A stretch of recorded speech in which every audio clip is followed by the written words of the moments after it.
Meet Mr. Archimedes of ancient Greece. Long ago, Archie said, "Give me a lever long enough, and I can move the world." What Archimedes meant was that the power of a lever is practically unlimited. Today, almost everyone uses some form of lever in his daily work. The familiar can opener is a lever with a sharp cutting edge. The playground seesaw is just a simple lever too.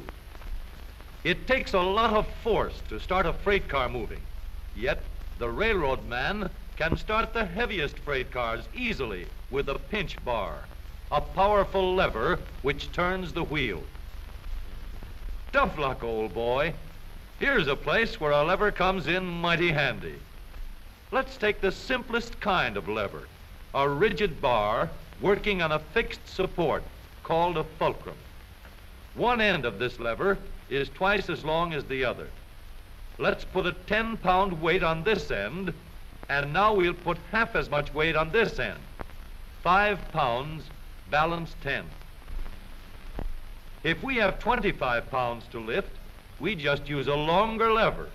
The 5 pounds will now balance 5 times as much. Let's raise the lever in the air, change its shape a little, and we have a crank. Or we can add a second lever and have a double crank. Now the short arm moves 1/4 the distance, but we get 4 times the force. If we want continuous motion, we need more arms. Now we have levers that turn. The larger paddle wheel makes fewer turns, but it delivers more force. A paddle wheel is nothing but a never-ending series of levers. We can make the wheels stronger and lessen friction where the wheels touch each other by rounding off the edges and shaping them into teeth that will slide in and out smoothly. Now, the power flows smoothly and continuously through spinning leverage of gear wheels. Gears are made in many kinds and many sizes. Little gears, big gears, worm gears, bevel gears, and even lopsided gears. Over 100 million gears are spinning over the roads in the transmissions of our automobiles. The transmission is located right at the bottom of the gear shift lever. Let's start from scratch and put together a model of the gears that we shift in our motor car. The shaft on the left comes from the engine. The shaft on the right carries the power back to the rear wheels. To connect these two with gears, we'll need another shaft, known as a counter shaft. These two gears carry the power from the engine shaft to the counter shaft and are always connected or in mesh. This gear on the drive shaft going to the wheels is free to turn around the shaft. We'll put it in mesh with another gear on the counter shaft. These gears are always in mesh.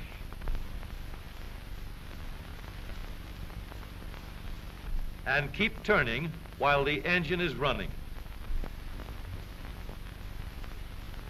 To switch from one set of gears to another, our transmission needs a short shaft like this, known as a clutch sleeve. It cannot turn on the drive shaft, but it is free to slide back and forth. On the sleeve, we'll mount a large gear, which we can shift back and forth to mesh with the small gear in the middle of the counter shaft.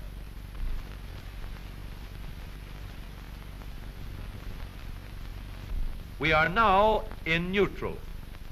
The gears that are always in mesh are turning over with the engine, but the shaft to the rear wheels is standing still.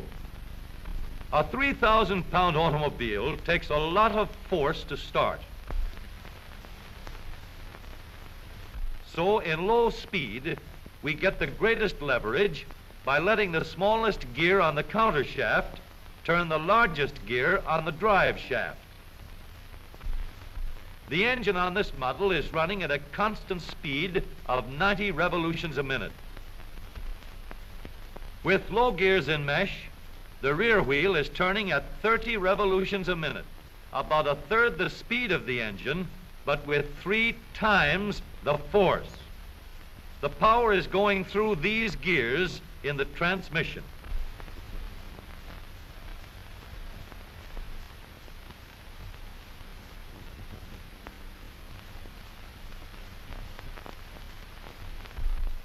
After we've started the car rolling, we want fast pickup.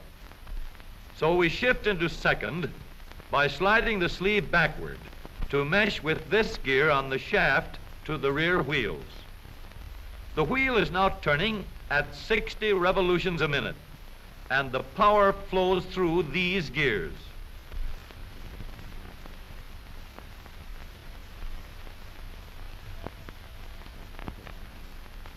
For higher speeds, we let the power go directly to the rear wheels. We shift the sleeve forward so that it meshes with the shaft from the engine.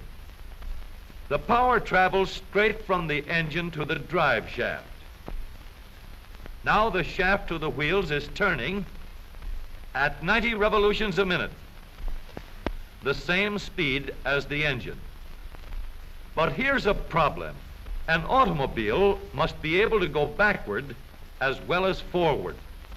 So we add one more set of gears to reverse the shaft to the rear wheels. With the gears shifted into reverse, the power travels through the transmission in a path like this. We now have 3 sets of spinning levers for going forward and 1 for reverse. With the gear shift lever, we can shift to any set of gears we wish. But with all these spinning levers in the transmission came noise and wear. Experts could shift gears quietly by careful timing of the gear shift and the engine speeds, but most of us made plenty of noise until new engineering developments made possible the long series of improvements that followed. When we shifted gears, we got a clash because the gears were not running at the same speed. In other words, not synchronized. So engineers set to work to develop a synchronizer. The synchronizer works like a cork twisted into the top of a bottle. The cork will turn until it is so tight that the bottle turns with it. Synchro mesh works the same way. When we shift into second or high, the synchronizer brings the gears to the same speed before they come together. The drums won't let the gears shift unless they are turning at the same speed. When the gears come together, there is no clash, and the shift is made quietly and easily.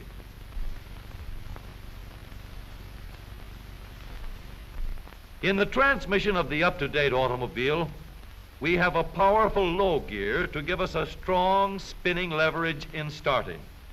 A fast-turning motor must set the weight of the car in motion. In second speed, we can change leverage to get going fast at the same engine speed. With the leverage of third gear, power goes directly to the rear wheels, and we can go as fast as we want. Now every driver can shift gears at any time, regardless of speed. Here is a hill that will give us a real chance to see how smoothly and reliably our spinning levers work in our automobile transmission. This driver is going to let her car gain a speed of 60 miles an hour down the hill.